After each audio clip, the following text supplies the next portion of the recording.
c'est dur, c'est difficile. Très vite, l'analyse que j'en fais, c'est que j'ai 600 voix de plus qu'au premier tour.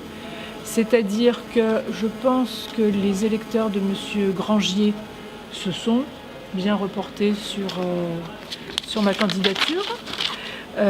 Mais c'était visible, on va dire sans analyse d'ailleurs très poussée.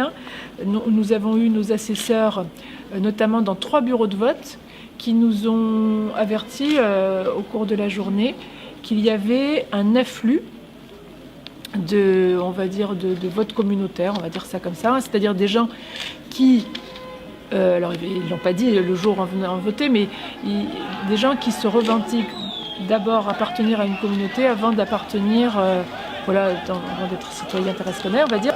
C'est la première fois que le Front National se présente une liste. Il y avait évidemment une liste, je sais, il y a quelques années, qui était vue comme une liste Front National, mais qui n'était pas clairement identifiée Front National, qui faisait effectivement 8%. C'est un clavier, ça ? Il y a 20 ans. 30 ans, oui, voilà, 20 ou 30 ans. Voilà. Et donc aujourd'hui, alors que justement, on va dire que ces communautés sont plus importantes aujourd'hui qu'il y a 20 ans, eh bien, le Front National arrive à faire quand même plus de 47%.